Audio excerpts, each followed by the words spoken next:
हरियाणा अंचल का आपका स्वागत है। सबसे पहले तो हमारे दर्शकों को अपना परिचय दीजिए। मेरा नाम अन्नू सूरा है और मैं किसान संयुक्त किसान मोर्चा से जब से आंदोलन शुरू हुआ है तब से ही जुड़ी हुई हूँ। आप जो इस किसान आंदोलन के साथ आए हैं, इसका क्या उद्देश्य है? किस तरह का आपके साथ कितनी समस्या है? उद्देश्य तो जी यही है कि जो 3 काले कानून हैं ये वापस लिए जाएं।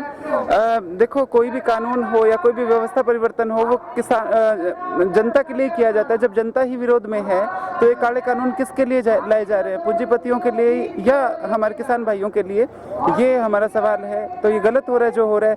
जब जनता अपना फायदा चाह ही नहीं रही तो सरकार धक्के से फायदा कर रही है। ऐसी सरकार तो हमने पहली बार देखी है। ये चीज़ है। आखिर किसान ऐसा क्या मांग रहे सरकार जो सरकार के पास देने के लिए नहीं है? नहीं, सरकार तो किसान को कभी कुछ दे भी नहीं सकती। कोई सरकार हो किसान को दे नहीं सकती। सरकारें किसान से लेके चलती हैं। लेकिन यहाँ हमारा कहना ये है कि सरकार किसानों से उतना ले जितने में वो चल सके। लेकिन ये तो घर खाली करने पे तुले हुए हैं। ये तो सब कुछ लेके और अपने पूंजीपति साथियों को देना चाह रहे हैं, तो वो तो ठीक नहीं है ना। लेकिन किसान ऐसी तो कुछ पूंजी या ऐसी कुछ वस्तु ही मांग रहे हैं जो मतलब देने में उनको उपाय हो। नहीं, जो काले कानून हैं, 3 काले कानून हैं, इसका मतलब ये है कि जो कृषि सेक्टर है, एग्रीकल्चर सेक्टर है, उसमें भी अडानी अंबानी की मोनोपोली हो जाए जैसे बाकी सारे सेक्टर्स में, चाहे वो पेट्रोलियम सेक्टर है, चाहे वो प्लास्टिक सेक्टर है, फाइबर है, टेलीकॉम सेक्टर है। हर जगह इन पूंजीपतियों का कब्जा है। अगर ये जो देश का सबसे बड़ा सेक्टर है एग्रीकल्चर सेक्टर, ये भी अगर हम पूंजीपतियों को दे देंगे तो फिर लोकतंत्र का मतलब क्या रह जाएगा? वोट किसी को डाले जाओ। सरकार तो ये राजा तो इनको बना दिया। यदि ये 3 काले कानून लागू हो जाते हैं, सबसे बड़ा नुकसान क्या रहेगा आपकी नजर में? सबसे बड़ा नुकसान तो यही है ना कि जो हमारा ग्रामीण कल्चर है, जो एग्रीकल्चर है, इस पे सबसे बड़ी चोट होगी। ये बड़ी बड़ी जो जोतें होंगी, सारा कब्जे में आ जाएगा इंडस्ट्रीज के। सारी मैकेनिकल खेती होगी, ना किसान की जरूरत ना मजदूर की जरूरत।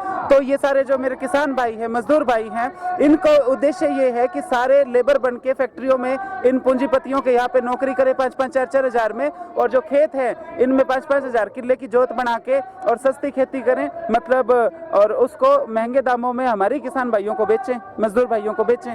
2 दिन पहले इंटरनेशनल मीडिया ने खबर चलाई थी जिसके अंदर बताया गया था कि जो अमेरिका के राष्ट्रपति है वो हमारे इंडिया के जो काले कानून बता रहे हो आप लोग, वो बिल्कुल जायज है, किसानों के हित में बताया गया है। आप उसके बारे में क्या कहना चाहते हैं कि जो अमेरिका का राष्ट्रपति है, जो हमारे यहाँ के बिल जो लागू होंगे वो हमारे ऊपर कैसे सही लागू होंगे, कैसे कह सकते हैं? देखो, अमेरिका के राष्ट्रपति को तो मैं यही कहना चाहूंगी कि अमेरिका पे ध्यान दे। हमारा देश की सरकार हमारे किसानों ने बनाई, अमेरिका के राष्ट्रपति ने नहीं बनाई।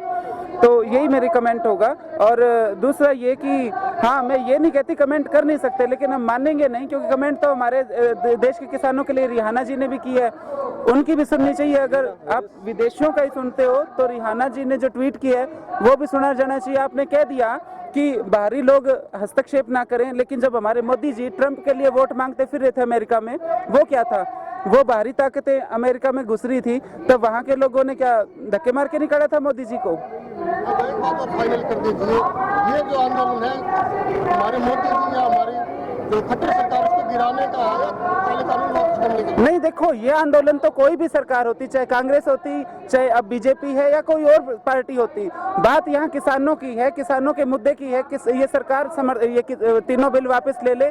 सरकार का विरोध के लिए आंदोलन नहीं है, ये किसानों के समर्थन में आंदोलन है। चाहे कोई सरकार होती, अगर किसानों का नुकसान करेगी तो किसान एकत्रित होंगे और अपने हक के लिए आवाज उठाएंगे।